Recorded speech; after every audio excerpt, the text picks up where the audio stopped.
Eu quero convidar você a abrir a tua Bíblia comigo. Primeiro livro de Crônicas, capítulo de número 5, verso 18 ao verso de número 22. Na versão Nova Tradução na linguagem de hoje. Nas tribos de Ruben, de Gade, de Manassés, do leste havia 44.760 soldados, bem treinados no uso de escudos, espadas e arco e flechas. Eles fizeram guerra contra as tribos Hagaritas, de Getur, Náfis e Nodab. Pediram a ajuda de Deus e confiaram nele. E por isso, ele respondeu às suas orações e lhes deu a vitória sobre os Hagaritas e os seus aliados. Eles tomaram dos inimigos 50.000 camelos, 250.000 ovelhas e 2.000 jumentos, e levaram 100.000 prisioneiros de guerra.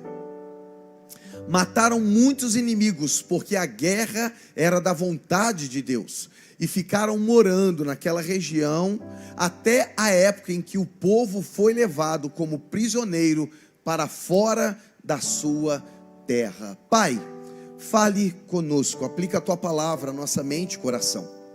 Que ela seja inspiradora, porque ela saiu do Espírito, ela foi soprada pelo Espírito e ela traz vida. Que essa inspiração esteja em nós, nos animando, trazendo o ânimo, a vida do Senhor, trazendo dons, ministérios, trazendo fôlego, trazendo ânimo para a nossa vida em todas as áreas. Que o Senhor fale conosco, em nome de Jesus, amém e amém. O livro de Crônicas, ele narra o período dos reis, tanto Samuel como o primeiro e segundo reis. O livro de Crônicas faz uma narrativa desses livros, fala da história dos reis, só que ele já está falando da história dos reis num período posterior. Ele já passou o tempo, é em torno de 100 anos depois do período dos reis. Quem escreve o livro de Crônicas, a tradição bíblica, né, das pessoas, dizem que foi Esdras, ou Esdras. Ele faz um registro daquilo que tinha acontecido, porque ele está no tempo da restauração. Ele está num tempo ali onde Neemias estava edificando o muro, e ele está trabalhando na vida espiritual do povo. Ele está restaurando o altar, a comunhão, o relacionamento daquele povo com Deus. E ele então faz um recorte. Ele tira desse momento que está falando da nação, para falar sobre esse texto, falar sobre uma situação específica que está acontecendo na nação, ou numas tribos específicas, de Ruben, de Gade e de Manassés. Ele faz um destaque para isso. E nesse momento, essas tribos, elas estavam numa luta, numa batalha.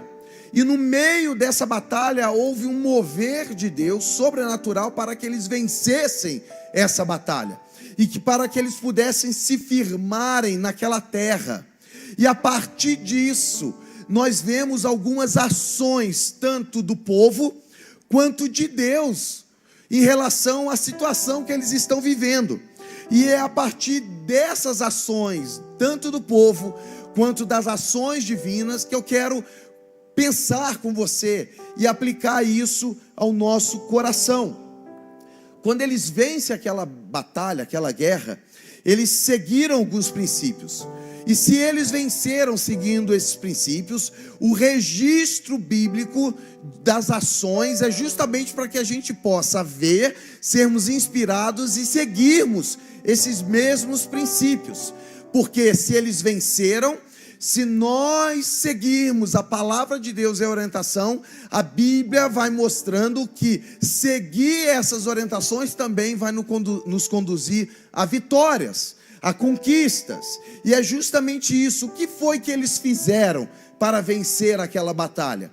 São esses princípios que eu quero trazer para nós e pensar nesse texto, o que nós podemos fazer também para vencermos batalhas. E eu quero seguir com você nesse texto, falando a respeito disso.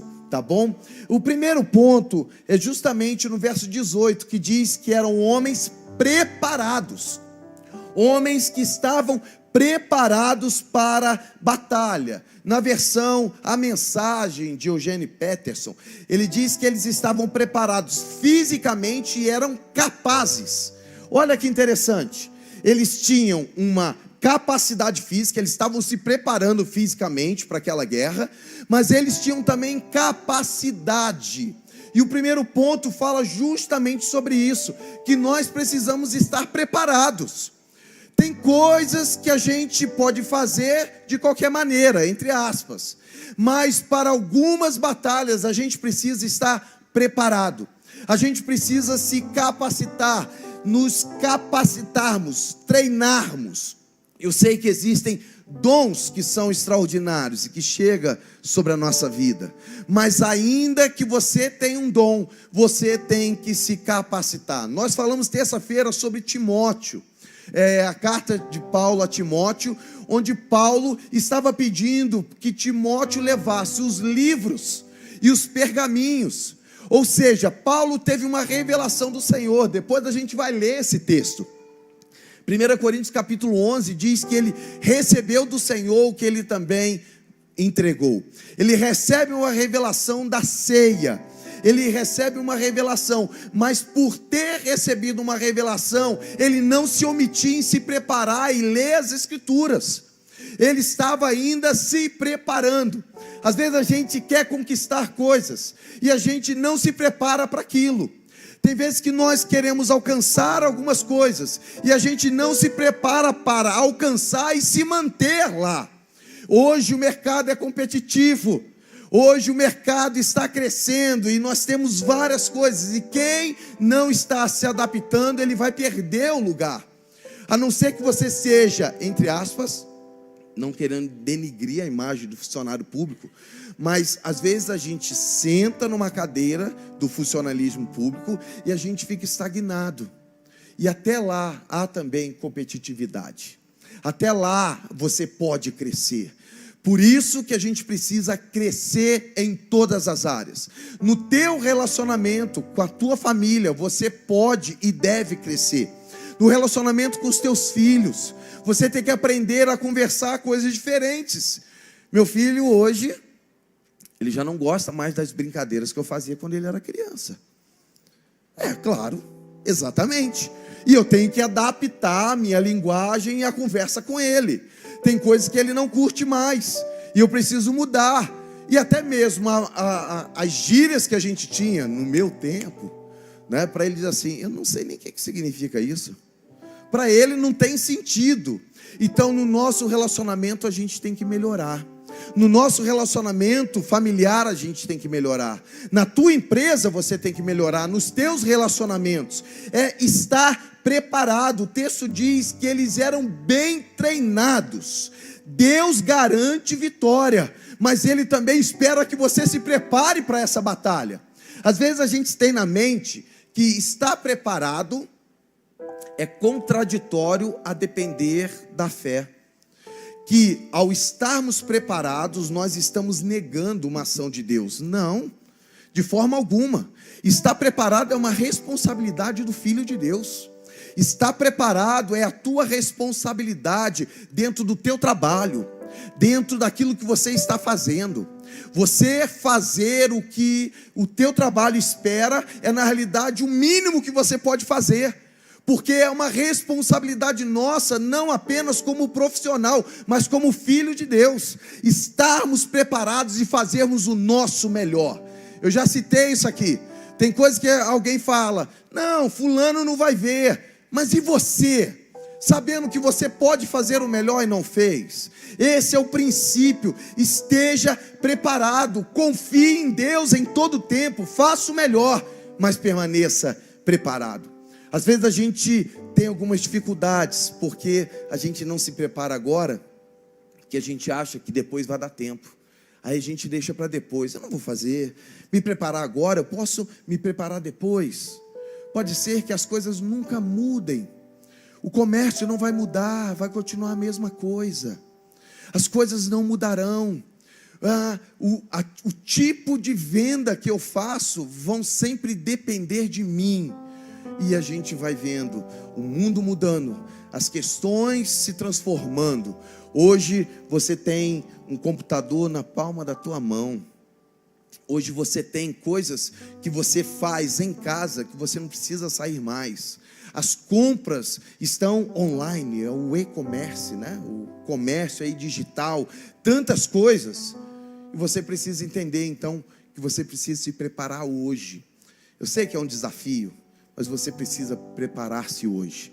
Eu me lembro de uma senhora, em torno de 80 anos. Ela foi fazer um curso de japonês. E o instrutor falou para ela assim: mas por que a senhora está fazendo um curso de japonês? Ela falou assim: o meu sonho é poder aprender as línguas asiáticas. Aí ele: mas para aprender o japonês você vai levar pelo menos 8 anos. Ele falou assim: sim, eu comecei pelo japonês porque para eu aprender o chinês, o mandarim leva 12. Então eu vou começar primeiro pelo japonês. Ela está cheia de sonho ainda. Então ela está se preparando para os sonhos que ela tem. E às vezes a gente para a nossa vida. A gente paralisou as coisas porque a gente não está preparando. A gente vive como se não tivesse propósito. A gente vive como se Deus estagnou os planos dele sobre nós, já acabou. Não, Deus ainda tem planos. E você precisa estar preparado para que os planos que ele tem sobre a tua vida, ele possa encontrar a pessoa preparada para realizar. Se prepare em todo tempo. Mantenha a tua vida de compromisso com Deus lá em cima. E quando você fizer isso, lá em cima, o teu preparo, a tua capacitação, dependendo de Deus, confiando nele, quando as portas se abrirem, você vai poder entrar marchando e dando glória ao nome do Senhor, porque você está preparado para alcançar e estar no lugar onde Deus vai te colocar em nome de Jesus. Amém? O segundo ponto diz que eles lutaram contra os Hagarenos, Getur, Nafis e Nodab. O segundo ponto fala justamente sobre isso, né? Que nós não podemos nos omitirmos na batalha. Não se omita na batalha. Tem gente que a batalha vem e ele se diminui. Eu sei que pode haver uma questão de criação. Eu sei que pode haver algo que você sofreu, situações que estão chegando, mas você precisa assumir uma postura diante das situações.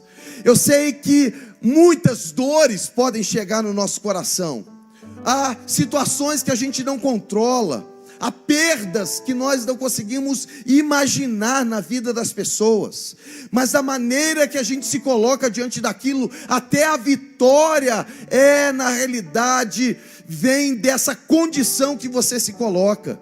Você precisa ter o teu coração firme em Deus e se colocar diante das batalhas da melhor maneira possível. Tem coisas que a gente precisa assumir a postura. Eu sei que vencer as batalhas nem sempre depende da gente, mas a boa notícia é que aquilo que não depende mais da gente, nós estamos debaixo de uma promessa. Eu sei que tem coisa que é o que você vai fazer, que é o teu esforço, a tua determinação, mas aquilo que ultrapassou isso, você está debaixo de uma promessa e de uma aliança. Você está debaixo de uma promessa do teu Pai. Eu sei que diante dessas lutas você pode se cansar emocionalmente, espiritualmente. A Bíblia nos apresenta que pessoas se cansaram. As lutas foram grandes. Nós lidamos com pessoas, e como pastor a gente olha para pessoas que estão numa luta tão grande. São perdas atrás de perdas. E quando você vai olhar, essa pessoa ainda está com foco em Deus, olhando para frente e acreditando que mesmo diante dessas dores, Deus vai construir algo grandioso. E aquelas pessoas que estão fracas por causa de tantas dores, eu percebo que pessoas sabem que é Deus que está amparando, que é Deus que tem cuidado, que a mão dele está sobre essa pessoa. Se você está cansado, lembre-se que você tem um Deus que prometeu estar com você. Aprenda a descansar nele.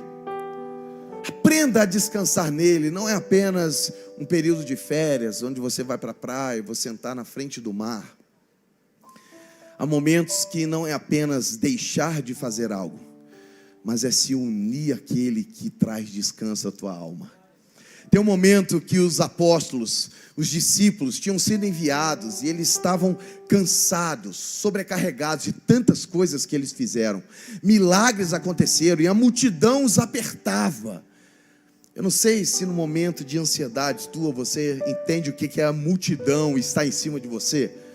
Quando você está cansado, emocionalmente abalado, e as pessoas em cima tentando ainda tirar um pouco de você. E Jesus diz para ele: vinde comigo a um lugar a sós, para que vocês possam descansar. Isso é algo extraordinário. Sabe por quê? Porque não é apenas deixar de fazer algo, mas é estar no lugar certo, com a pessoa certa, para que a tua alma descanse nele. É se unir em Cristo. Então você vai assumir e dizer: eu tenho que lutar. Mas você vai junto com aquele que está lutando por você e contigo, aquele que permanece com você em todo o tempo. Essa é a maior garantia que eu e você temos. Não estamos lutando sozinhos. Não estamos numa batalha sós. Temos companhia. Assim como Eliseu estava numa cidade, e Geazi olha aquela cidade e diz assim: Senhor, estamos cercados. Há uma multidão, um exército enorme nos cercando. Aí Eliseu ora e diz assim: Senhor, dá visão a esse homem. E quando ele passa a enxergar, existia um grande exército os cercando, mas existia um exército celestial muito maior ao redor deles. Existiam amigos de Deus que estavam ali para cuidar. É assim que está a nossa vida. Nós vamos lutar e pode ser que estamos cansados, mas se alguém pudesse abrir os olhos espirituais e olhar, perceberia que você não está só. Pode ser que pessoas estão fugindo, mas porque pessoas estão vendo até mesmo o que você não consegue ver. Diante de você, ao teu redor, está a presença de Deus, o cuidado dele sobre a tua vida. Lute, mas saiba que você não vai lutar só. Ele estará com você em nome de Jesus. Aleluia.